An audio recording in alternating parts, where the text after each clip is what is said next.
سنو، علماء سے زیادہ کسی کو فکر نہیں، علماء سے زیادہ کسی کو درد نہیں، علماء سے زیادہ کسی کو تکلیف نہیں، مگر تمہارے جیسے پاگل پڑی، تمہارے جیسے حرکات ہم نہیں کرتے کہ جا کر کے موسم اور ماحول خراب کرو، شہر کی شانتی کو بھنگ کرو، نہیں کرو، تم بھی جاؤ ان لیڈروں کے پاس جاؤ جن کو تم نے ووٹ دے کر کے کرسیاں دی ہے، ان کا گھر جا کے گھیرو، ان سے کہو کہ یہ جو حرکت ہوئی ہے اس کے منہ کو سلو، نہیں تو ہم تمہارا منہ سلیں گے۔ نہیں آئی بات سمجھ میں؟ ان لیڈروں کے پاس جاؤ جن کو تم ووٹ دے کر کے جتاتے ہو، کرسیاں دیتے ہو، ان سے جا کے بات کرو۔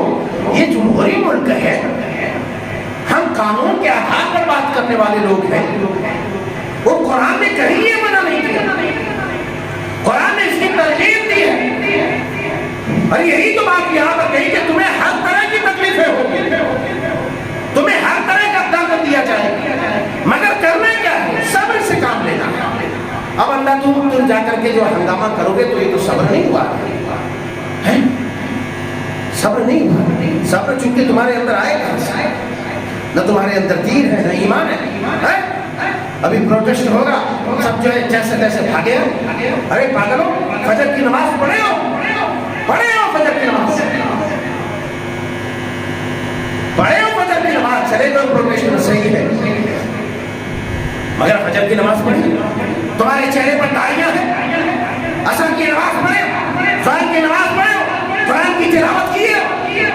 ارے سنو، کفار سے جہاد ضرور کیا گیا، مگر مجاہدین جب میدان جنگ میں اپنی تلوار کو لہراتے، اس وقت بھی اللہ اکبر کی صدا بلند کرتے، اس وقت بھی درود پاک کا ورد کرتے، اس وقت بھی تکبیرات اور تحلیلات سے اپنی زبان کو تر رکھتے، مگر تم کیا کرتے؟ فجر کی نماز باجماعت پڑھتے، صبح جنگ کا آغاز کرنا رہتا، رات میں مجاہدین اسلام تہجد پڑھتے، بارگاہ رب العزت میں دعا کو ہوتے کہ پروردگار زمین و آسمان کے مالک، ہم تیرے دین کی بلندی کے لیے، تیرے بندوں کی عزت و عصمت کی حفاظت کے لیے، تیری بندیوں کی عزت و عصمت کی حفاظت کے لیے ہم میدان میں لڑنے جا رہے ہیں، لہذا تو ہماری حفاظت فرمانا، تو ہماری مدد کرنا۔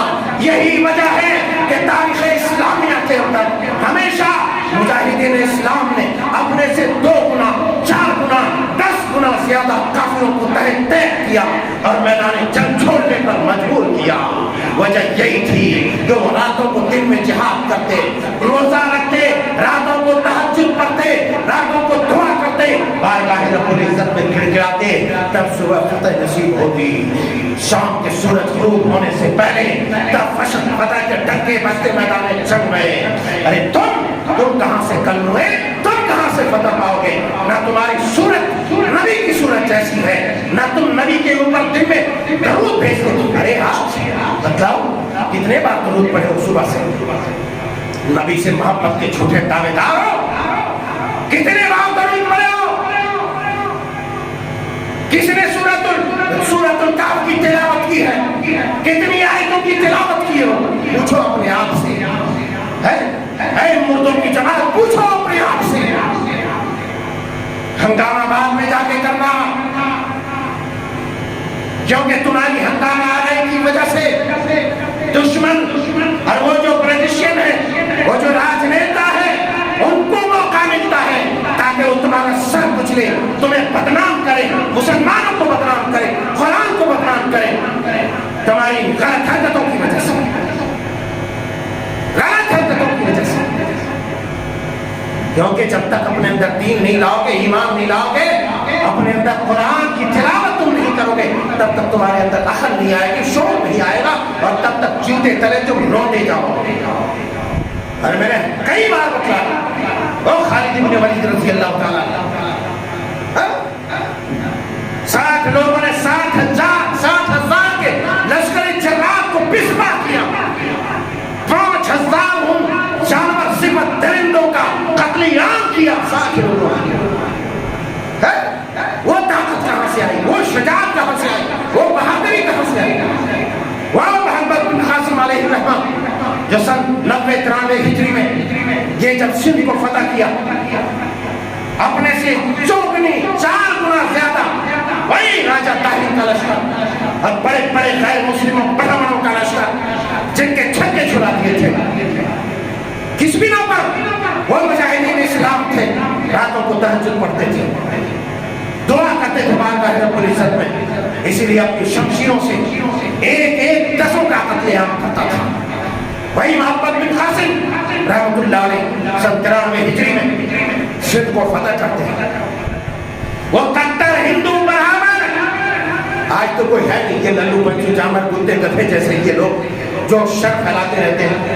نہ ان کے پاس میں ان کا دھرم ہے، نہ ان کا دین ہے، نہ ان کا ریلیجن، کچھ بھی نہیں ہے ان کے پاس. کیونکہ یہ پاگل کتے صرف اپنی ناموری کے لیے، اپنی راجنیتی کے لیے یہ اس طرح کی شریر حرکتیں کرتے ہیں. اور ان کو یہ موقع اس لیے ملتا ہے ہماری بدکرداری کی وجہ سے. ورنہ وہی 17 سالہ محمد بن قاسم رحمۃ اللہ علیہ سندھ میں داخل ہوتا ہے، سندھ کو فتح کرتا ہے، راجہ طاہر کا سر قلم کرتا ہے، ان کے لشکریوں کو پسپا کرتا ہے، اور وہی سندھ کے علاقے میں اپنی ایمانداری سے، اپنے انصاف سے، اپنے اخلاق سے، اپنے کردار سے بڑے بڑے برہمنوں کو اس بات پر ان کے کردار نے مجبور کیا کہ وہ اسلام قبول کرے. اور بڑے سے بڑے پنڈت، بڑے سے بڑے برہمنوں نے اسلام قبول کیا. تب جا کر کے ہندوستان میں مسلمانوں کا خلخلہ ہوا اور مسلمانوں کی یہ حکومت بعد تک اس طریقے سے آئی ہے. اور آج جتنا مسلمان ہندوستان میں ہے اتنا تب نہیں تھا، یاد رکھو. تب مسلمانوں کا ابتدائی دور تھا، مگر پھر بھی کیسے برہمنوں نے اسلام قبول کیا. ہماری جیسی صورت لے کر کے نہیں گھومتے تھے، ہمارے جیسے سگریٹوں نہیں پھونکتے تھے، شادیوں میں ننگے ناچتے نہیں تھے. ذرا موقع ملا ٹھول بجا، ارے پودینے کا ہاتھ لایا، ارے شرم کرو، میں غلط، شرم کرو، شرم. تمہاری ایسی حرکتیں ہوں گی ذلیل تو تمہارے منہ میں کتا پیشاب نہیں کرے گا تو کون کرے گا؟ ابے زمزم کوئی کھا لے گا. میرے الفاظ بہت سخت ہیں، مگر یہ تمہارے بدکرداریوں نے ان بدباطنوں کو، ان جلادوں کو، ان شیطانوں کو، ان عزت کے سوداگروں کو موقع دیا ہے جو دن رات زنا میں مبتلا رہتے ہیں، قوم کی بیٹیوں کو ننگا کرنے میں مبتلا رہتے ہیں. ان شیطانوں کو یہ موقع ملا کہ دنیا کی اس عظیم ترین ہستی وہ مہارشی منی جناب محمد رسول اللہ صلی اللہ علیہ وسلم، ارے جن کے پاس ایک عورت آتی ہے، سنو تمہیں علم نہیں ہے، تم دیوالیہ ہو مسلمانوں، جاگو، ارے جاگو، قرآن پڑھو، سیرت پڑھو نبی کی. یہ صورت لے کر کے پھرو گے تو ہر کوئی تمہارے منہ میں تھوکے گا، ہر کوئی تھوکے گا. جب محمد رسول اللہ کی صورت لے کر کے آؤ گے، محمد رسول اللہ کی سیرت لے کر کے آؤ گے، لوگ چومنے کے لیے تمہاری پیشانی آگے بڑھیں گے اور تمہارے ہاتھوں پر اسلام کو لے گا. اس نبی کی شان میں گستاخی کا موقع ملا شیطان کو. اللہ غارت کرے ذلیل کو، ایسے تمام بدماشوں کو اللہ غارت کرے تاکہ ملک کے اندر شانتی اور امن بحال ہو.